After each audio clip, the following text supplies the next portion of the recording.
Salut à tous, une fois n'est pas coutume, ce soir je m'attaque à une affirmation qu'on retrouve très souvent dans le monde des preppers, des survivalistes et tout ça, concernant cette fois-ci l'évacuation et le véhicule d'évacuation. L'affirmation étant la suivante, c'est que le véhicule d'évacuation ne sert à rien.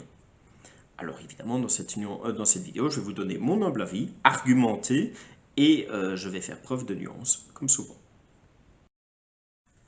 Alors, premier aspect, je vais d'abord leur donner raison à ceux qui affirment ça haut et fort, la main sur le cœur. Oui, il y a des situations, il y a des environnements, il y a des scénarios où, en fait, vous allez vous retrouver bloqué avec votre véhicule lors de votre fuite, lors de votre évacuation, à même pas 300 mètres de votre domicile, parce que les routes seront coupées, parce qu'il y aura des manifestations, il y aura des émeutes, parce que sais-je, il y aura des embouteillages, il y aura des accidents.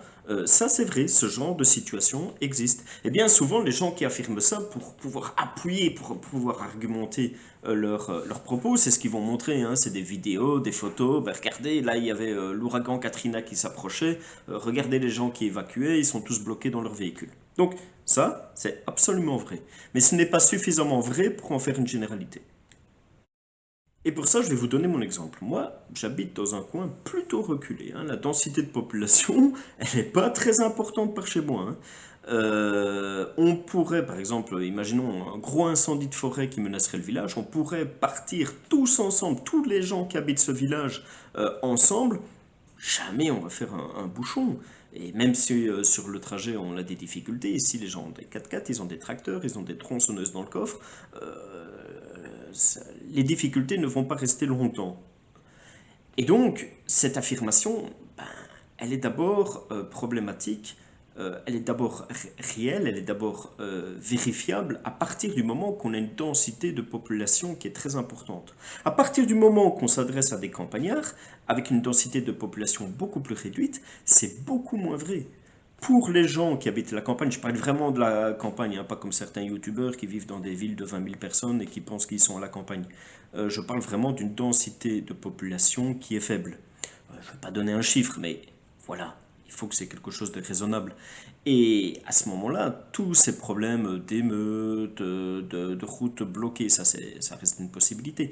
Mais d'accidents fréquents parce que c'est la panique et tout le monde veut évacuer en même temps, d'embouteillages, etc., c'est des choses qu'on va retrouver plus difficilement et qui rend finalement l'utilisation d'un véhicule d'évacuation beaucoup plus fiable tout simplement. Donc voilà, tout dépend la situation géographique, la situation humaine de l'environnement dans lequel vous allez être, qui va dire si oui ou non, plus fréquemment, un véhicule sera fiable dans le cas de l'évacuation ou pas.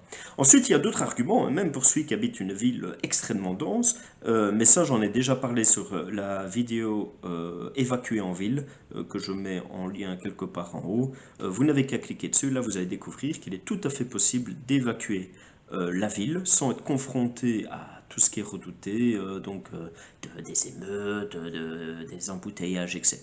Mais il y a une condition, mais ça il faut avoir la curiosité d'aller voir la vidéo. Très bonne préparation à vous, bonne soirée.